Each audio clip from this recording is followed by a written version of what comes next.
This video is sponsored by Movie Palette. Hello and welcome to Projector, and on this episode, gunslinger Nicolas Cage is out for revenge, and he's doing it the old way.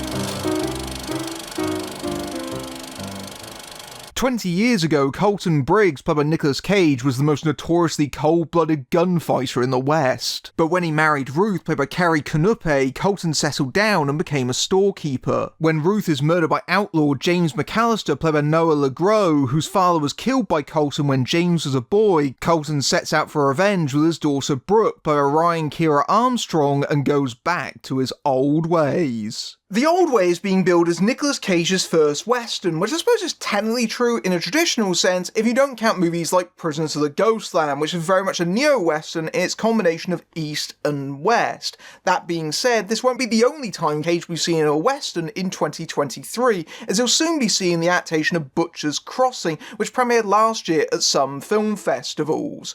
The Old Way is directed by Brett Donahue, whose perhaps most notable credit was helming one of the Bruce Willis geezer teasers, Acts of Violence, although to his credit, that is arguably one of the better examples.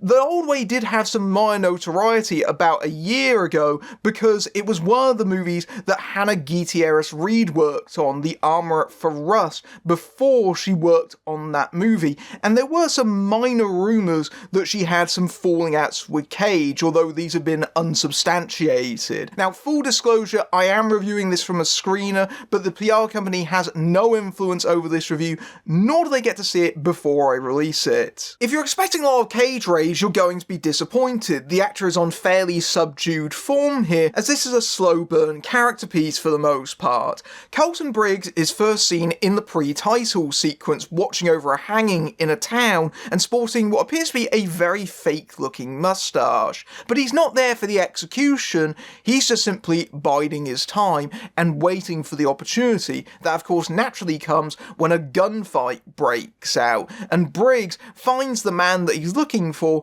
kills him, and then takes the money off his corpse, bemoaning, "You owe me more," so he walks into his property and robs him. This establishes Briggs as being a particularly cold-blooded and ruthless individual, so it's rather jarring to see the story jump forward 20 years where he's become a shopkeeper. But there is this sense in Cage's performance that while the love for his wife has in some way tamed Briggs, it hasn't reformed him. Briggs' shopkeeper outfit looks tight and unfitting, overly formal, almost like he's being constrained by it. You get the sense that Briggs' shopkeeper persona is more a disguise than anything else, the veneer of civility hiding his propensity for violence, and this is amplified by Cage's performance, which is often quietly glowering, particularly in one moment where he's dealing with a named customer, and it seems to me that Briggs is trying to quell the thoughts in his head of blowing the customer away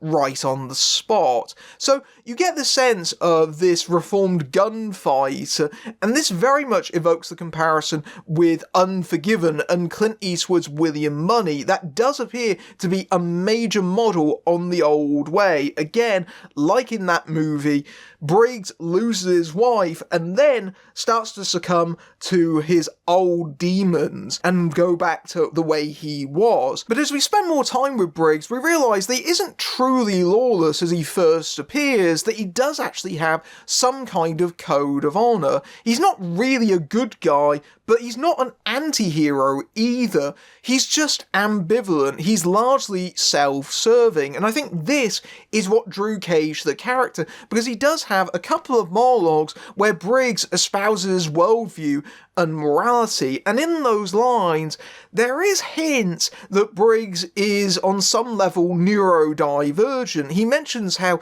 he doesn't really feel things in the way that other people do, nor does he understand other people's emotions, and that has made him an outsider for almost the entirety of his life, and that has hardened him into the person that he has become, this someone who can kill people without seemingly a second glance, because he truly doesn't understand that loss. And so the only time he's ever come close to that is for the love of his wife, and at that point, he truly had something to lose. But in this dialogue, particularly in the moments where Briggs is saying that he prefers the dead to the living because the dead make no demands of you, unlike the living that need to be fed and sheltered, it does seem like Cage's performance comes to life in those particular moments. In fact, he delivers that particular line almost with a kind of smirk about it. It's certainly the most that Cage comes to the kind of exaggeration that we've typically known from his performances. Unfortunately, the movie doesn't explore this angle completely, and I do feel like Cage's performance is a little bit too quiet. Like he's trying to go for the Clint Eastwood glower, when really it would have been interesting to play further into these elements, but the film kind of sets it up but never actually does anything with the idea about the fact that he's not cold and unfeeling, he's just different. And this idea of neurodivergence, which is unusual to see in a Western to begin with, is amplified even further by the character of Brooke, played by Ryan Kiera Armstrong, who you might recall from the recent Firestarter remake. Like her father, Brooke has a strangely detached quality about her. Once her mother dies early on in the movie, the other characters remark upon how she doesn't seem to be showing any emotion about it. She's not crying like someone of her age should be, and it does seem like she comes more from her father's side than her mother's, and she almost seems like she's glad to be on this quest for revenge alongside her father. There's a very striking moment where when Colton decides he's going to go out for revenge, he does actually consider just shooting his child while she's in bed, but at that moment, she wakes up, and without any pause to the gun being pointed at her, just asks if she can come along. I think it's at that moment that Colton realises that she is like him, and so you have this idea that she is learning the ropes from her father, learning to be like him. You get a lot of True Grit in this, particularly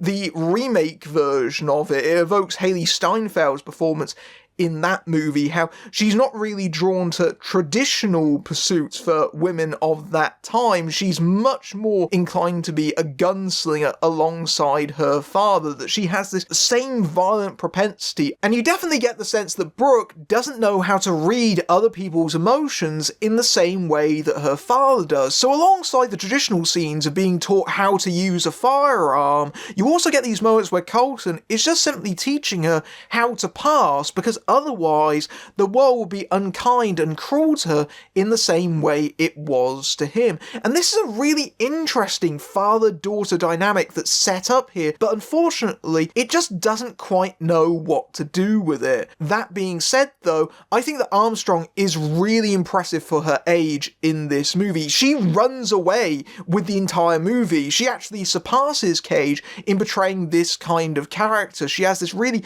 cool intensity about her, even in the most tense situations. I think this is a performance that hints that Armstrong might be one to watch in the future. I've already mentioned how much The Old Way draws inspiration from classics of the Western genre, and the title is very appropriate. It is an old-fashioned Western, the kind of program that you'd see in the 50s and 60s. An old gunslinger goes out for revenge. But in trying to emulate True Grit and Unforgiven, it doesn't have the depth. It aspires to it, certainly, but it doesn't match it. Admittedly, that is a very high bar to clear, but the comparison is unflattering, particularly to Unforgiven, which is clearly the movie The Old Way wants to be. At the beginning of Unforgiven, William Money has already lost his wife. It's implied she's been dead for some time.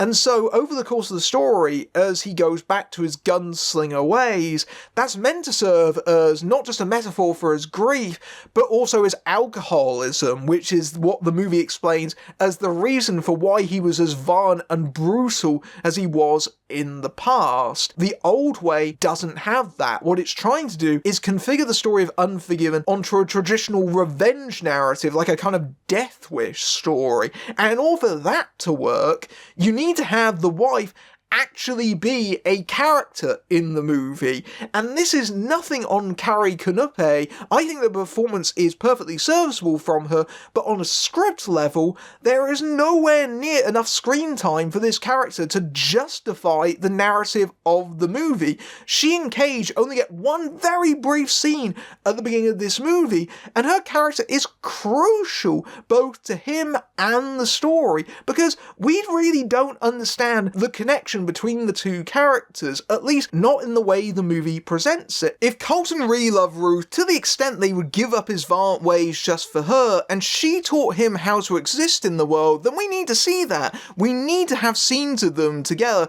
that show the full extent of their relationship, especially given that Ruth has to be killed off in order for the plot to function, so any screen time with her is precious. But unfortunately, the movie doesn't do that. Most of Canupe's screen time is basically the character being terrorized and pursued immediately preceding her death, which makes clear that the movie isn't really interested in Ruth as a character so much as a plot device to be fridged. And this, I think, hits to the heart of the problems with the old way. Yes, it takes these ideas from other better movies, but it doesn't construct anything meaningful out of them. We have to care about Ruth as a person, as a character, in order to understand the grief that Colton is feeling. Otherwise, it ends up feeling empty, especially the revenge narrative that the movie is trying to build up, because we barely even know her. The film is reaching for an emotional attachment from the audience that the script itself hasn't actually laid the groundwork for in the first place. There are promising ideas and concepts in the old way, but none of them feel like they've been fully matured or particularly cohesive in the final version of the film. A lot of the time, it actually feels like you're watching the first draft of a screenplay. It feels like something that needed several more revisions before it actually rolled in front of the camera to truly bring out the best elements of this story. And so, as a result, a movie that is aiming for the emotional heft of Unforgiven ends up discovering that actually it has no depth, because the movie is so thoroughly basic on a story level. At least some of the villains bring a level of interest to the proceedings. Noah the Grow, who previously played Cage's son in A Score to Settle, now graduates up to playing his antagonist. He plays as James McAllister with a certain kind of greasy charm about him. He's the man with a plan, basically waiting since childhood to enact his vengeance upon the man that killed his father. And what I think is most interesting about that is the idea that that is an event that has shaped the entire course of his life, that he finds it completely unforgettable, but he's going up against a man that has done so many bad deeds that he can't even remember it. You think of the famous scene from the Street Fighter movie where Bison says, "For me, it was just Tuesday." That's basically the dynamic between McAllister and Coulson, and that would have been interesting to put as the central theme of your movie, especially given that the idea is meant to be that revenge doesn't actually work.